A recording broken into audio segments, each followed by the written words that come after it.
Chapter 50. Joseph then threw himself on his father and wept over him and kissed him. After that, Joseph commanded his servants, the physicians, to embalm his father. So the physicians embalmed Israel, and they took the full 40 days for him, for this is the full period for the embalming, and the Egyptians continued to shed tears for him 70 days. When the days of mourning for him passed, Joseph spoke to Pharaoh's court, saying, "If I have found favor in your eyes, give this message to Pharaoh. My father made me swear, saying, 'Look, I am dying. You are to bury me in my burial place, which I have excavated in the land of Canaan. Please, let me go up and bury my father, after which I will return.'" Pharaoh replied, "Go and bury your father, just as he made you swear." So Joseph went up to bury his father, and all of Pharaoh's servants went with him, the elders of his court, and all the elders of the land of Egypt, and all of Joseph's household, and his brothers, and the household of his father. Only their little children and their flocks and their herds they left in the land of Goshen. Chariots and horsemen also went up with him, and the camp was very numerous. Then they came to the threshing floor of Atad, which is in the region of the Jordan, and there they carried on a very great and bitter mourning, and he kept mourning for his father 7 days.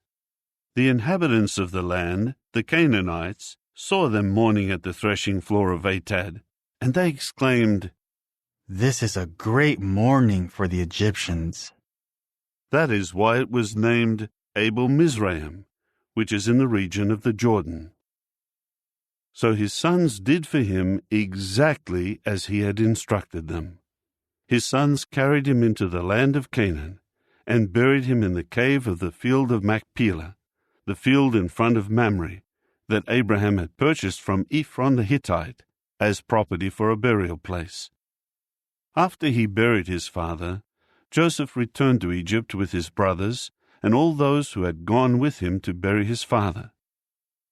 When Joseph's brothers saw that their father was dead, they said, "It may be that Joseph is harboring animosity against us, and that he will repay us for all the evil that we did to him." So they sent a message to Joseph in these words, "Your father gave this command before his death. This is what you are to say to Joseph. I beg you, please pardon the transgression of your brothers and the sin they committed in bringing such harm to you. Now, please pardon the transgression of the servants of your father's God." And Joseph wept when they spoke to him. Then his brothers also came and fell down before him and said, "Here we are as slaves to you." Joseph said to them, "Do not be afraid. Am I in the place of God? Although you meant to harm me, God intended it to turn out well and to preserve many people alive as he is doing today. So now do not be afraid. I will keep supplying you and your little children with food." Thus he comforted them and spoke reassuringly to them.